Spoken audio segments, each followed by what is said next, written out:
Lord of the Rings, The War of the Hurim is getting a healthy dose of feminism, and we can confirm that the main protagonist is indeed a girl boss, and she will also be working with a long lost tribe of female warriors in order to save Rohan. Before we get to this, I'd like to ask you please hit that subscribe button, hit that bell for notifications so you don't miss any of our future videos here at the Trent Report. Wrote this up over at thatparkplace.com. And we got a first look at Hera, the daughter of Helm Hammerhand, that the people over at Warner Brothers have given a name. She is unnamed in Tolkien's short story, which can be found in Appendix A in the back of The Return of the King. And she will be the main protagonist, according to writer Philippa Boyens. Boyens confirmed this in an interview with Entertainment Weekly, where we got the first look at Hera. I will have to say, at least they did not race swap her, right? She is a redhead. They made her a redhead, and they didn't race swap her. So at least that's one thing. But this is what Boyens said. When they suggested anime, that's when my brain really started worrying. Immediately, the idea of telling this story came to me. They had a number of different ones they were going to pitch me, but I was quite bossy. And I was like, no, I know exactly what this needs. I immediately felt that it would work for anime because it's so character based and also contained within its own world. It speaks to certain things that work really well with Japanese storytelling. And if you've read the short story in Appendix A, I actually concur with this. I think that the story does adapt itself well to a Japanese anime, especially with how Tolkien describes what Helm Hammerhand does when he goes out of Helm's Deep and is butchering the Dunlettings in grief. She then spoke specifically to Helm's unnamed daughter and said this: in the appendices, where the story is drawn from, we get these quite interestingly drawn male characters, and then we get this young female character who is never named, and that was really interesting to me. We know Helm has a daughter, and we know that she was central to the conflict that happened, but myself and especially screenwriter Phoebe Gittins were drawn to her. We could feel the weight of being that unnamed daughter, which immediately piqued our interest. Who was she? How did she live? So that is really concerning, but it's also what we expect from Hollywood now. They always are doing these self inserts, and she is almost confirming it. We could feel the weight of being that unnamed daughter. So she felt like she is Hera, and it sounds like she's inserting herself into this character that Tolkien created and literally referenced in one single line and did not provide her a name.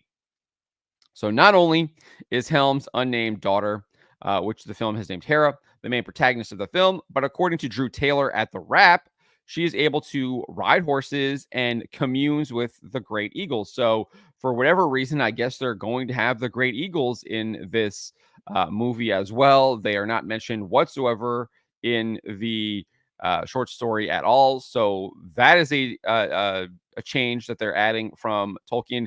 No idea why they would be in this at all. Doesn't really make sense. Whatever. But she apparently is able to commune with them now as well. So she has special powers, I guess.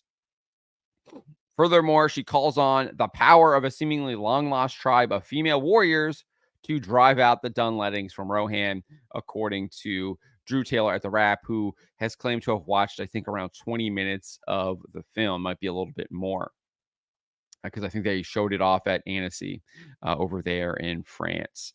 So Jonathan Watson, good friend of the channel. He runs the onering.com, the onering.com YouTube channel as well. He did some research into this. He says, I went through The People of Middle Earth, which is a book. I went through the letters of J.R.R. Tolkien, The Peoples of Middle Earth. It has the notes to the House of Earl, which is part of the appendix in the Return of the King. The notes that Tolkien wrote, that Christopher Tolkien, his son, put through the ringer to give us guidance and information on how Rohan was envisioned and how the House of Earl was envisioned in the Return of the King. And then I also went through this here, and he shows this on camera, which is the J.R.R. Tolkien Companion Guide and Reader's Guide. It has pretty much everything you could want when it comes to researching characters, people, places in Middle Earth. It's the most complete resource you can get. Shield Maiden is never, is never, never. There is no Shield Maidens anywhere in this. So this idea that they're making her the protagonist and she is leading this long lost tribe of female warriors or of shield maidens, etc. It's complete bunk. It doesn't exist in Tolkien whatsoever. But nevertheless, that's what they're doing. They are giving us female girl boss in Tolkien now, very similar to what Rings of Power is doing. Clearly, did not learn anything, did not actually try and change anything after the massive negative reaction to Rings of Power. And I think that kind of tells you everything you need to know about where Warner Brothers is when it comes to Lord of the Rings. They are going to butcher it just as Amazon has done. Watson goes on and adds this. Here's the thing. People are tired. I'm tired of the girl boss thing becoming the only way to tell a story. The only way to tell an action tale is to drive these girl bosses right into the front, smother us with the things we don't believe, and change the story that Tolkien wrote. It's boring, it's predictable, and it's not even as good as anything he wrote. 100% on point. It doesn't get any more clear than that. It's not as good as anything he wrote. We already know this. When they try and do this stuff, instead of just doing straight adaptations, it is always worse. It is always drives people away. It turns people off, and they end up usually losing money. Losing. How often have we seen this? You just need to look at the most recent the most recent Marvel films. I mean, the Marvels thing, absolutely disastrous. They've completely veered away from any of the source material. They're not following it whatsoever anymore at all. And it's just absolute garbage. And then you just look at the comics too. They've completely lost the point of those comics from what they originally used to be. And it's trash. And that happens all the time. Obviously, you can look at look at any kind of adaptation. It's just terrible. Wheel of Time, not good. They're always poor imitations of the actual source material because they think they can do it better. And it's terrible. Rings of Power, perfect example, awful.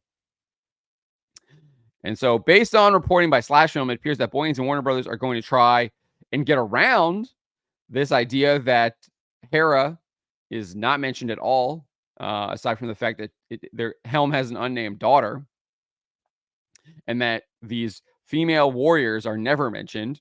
They're going to try and get around this by having Miranda Otto's Eowyn narrate this at the beginning of the film. Don't look for her in the ancient accounts, for there are none. So they're literally admitting that they're just making this up, completely making it up. I get it. I get that Tolkien kind of played with that, but still, follow what Tolkien wrote. That is what your job is. And what Tolkien wrote for this is really good. Because, as Boyens noted, Helm's daughter is unnamed in the appendix.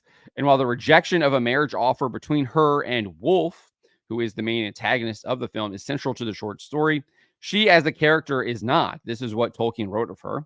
To one of these councils, Freka rode with many men, and he asked the hand of Helm's daughter for his son, Wolf. That is her only mention. That is the only mention of Helm's daughter in the short story. Yet they are now making her the main protagonist of this film, of their, quote, adaptation of the story.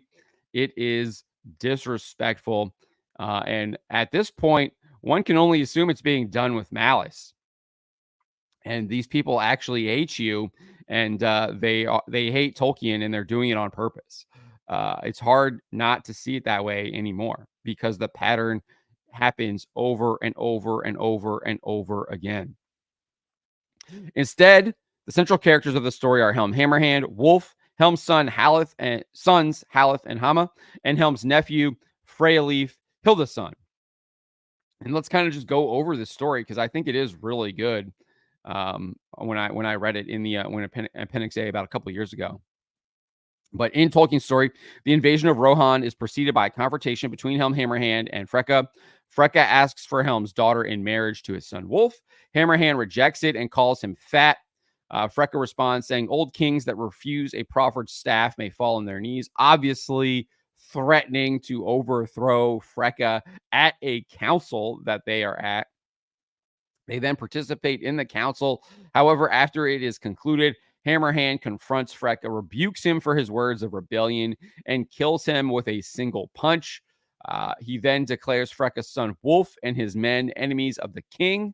4 years after this confrontation, Rohan is invaded by Dunlendings, led by Wolf. They were joined, quote, by enemies of Gondor that landed in the mouths of Leftwing and Ison. Rohan is unable to get assistance from Gondor because they're attacked by 3 fleets of Corsairs at the time. And then the forces of the Dunlendings are actually able to beat the forces of Rohan in a battle at the crossings of Ison.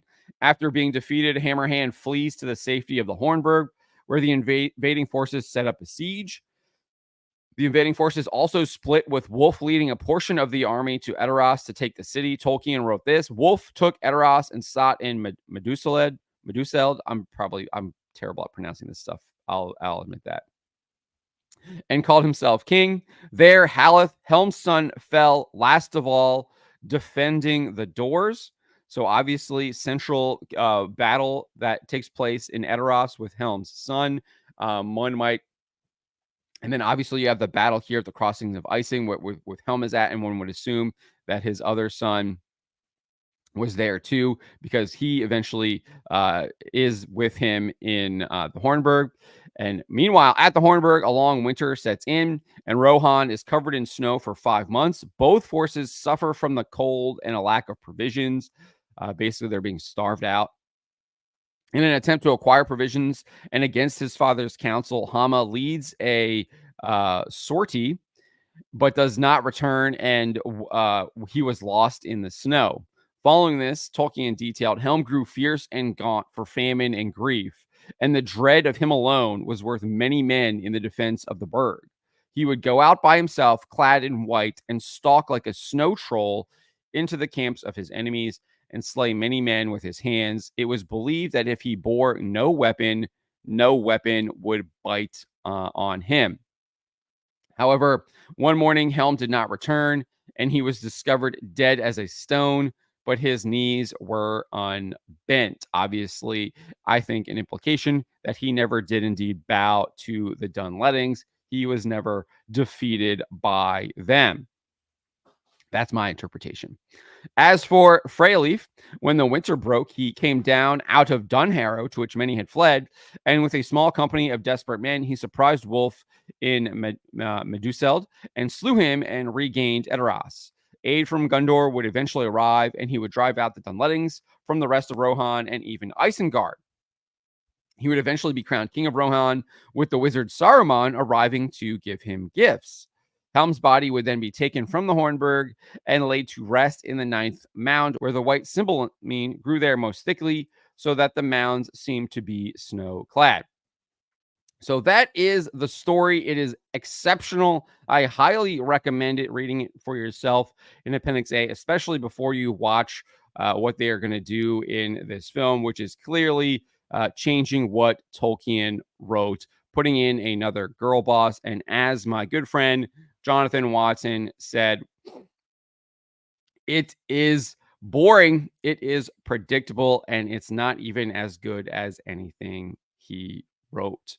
So I'll leave it there with you. Let me know what you guys make of this. Let me know in the comments below. Remember to always be charitable, especially to each other, but to always speak the truth.